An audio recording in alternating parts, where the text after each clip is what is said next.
তারা ৪৬ সালে যারা সরকারে ছিলেন তাদের রাজনৈতিক শিষ্য হিসেবে কাজ করছেন।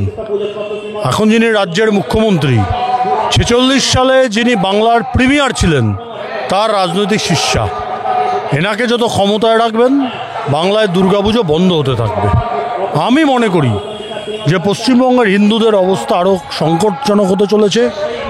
দুদিন আগে মহেশতলায় আমাদের একটা বুক স্টল, সেটা পুলিশ জোর করে বন্ধ করে দিয়েছে।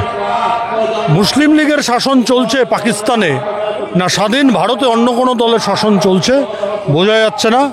তৃণমূলকে না সরালে পশ্চিমবঙ্গ পশ্চিম বাংলাদেশে পরিণত হবে।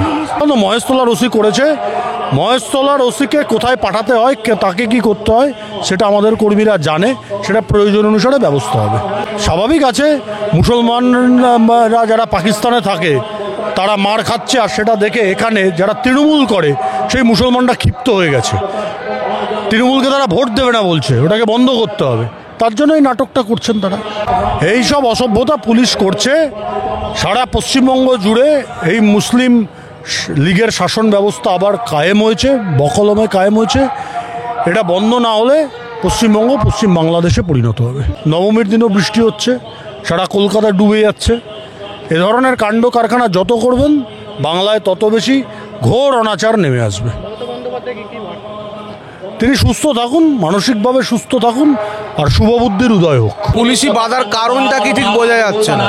তার কারণ প্রথম কথা হচ্ছে পুলিশের যে কোনো পারমিশন, সেগুলো নিয়মিত পারমিশন ছাড়া কোনো পুজো করতেই পারে না। আমরা দেখেছি অন্তত হিন্দু ধর্মের যে কোনো ঘটনার ক্ষেত্রে পুলিশ অত্যন্ত কড়া হয়ে ওঠে। এর কারণ আমাদের অজানা। আমি এই কোনো কড়া কথা এই পুজোর মহলে বলতে চাই না, কারণ আজকে অষ্টমী পুজো চলছে। আমাদের পিছনেও তুমি দেখতে পাচ্ছ যে অষ্টমী পুজোর সন্ধ্যারতি চলছে।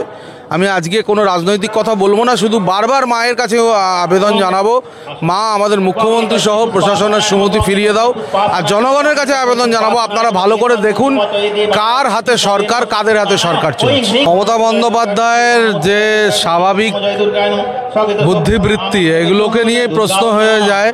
পুজোর দিন আমি বিশেষ কিছু বলতে চাই না। আমি বলবো আমাদের মায়ের কাছে আমাদের নিবেদন থাকবে যে জগৎজননী মা আমাদের এখানে এসছেন, তার কাছে আমাদের নিবেদন থাকবে দয়া করে মুখ্যমন্ত্রীর সুবুদ্ধি ফিরে আসুক। না, আমরা তো মায়ের কাছে প্রার্থনা করতে পারি সুবুদ্ধি ফিরে আসুক, ভগবান তার সুমতি দিন, এটা তো মায়ের কাছেই প্রার্থনা আমরা করতে পারি। আর জনগণের কাছে বলবো যে আপনারা দেখুন, দেখে সিদ্ধান্ত নেবেন 2026-এ কাদেরকে আবার নির্বাচিত করবেন আপনাদের প্রতিপালনের জন্য।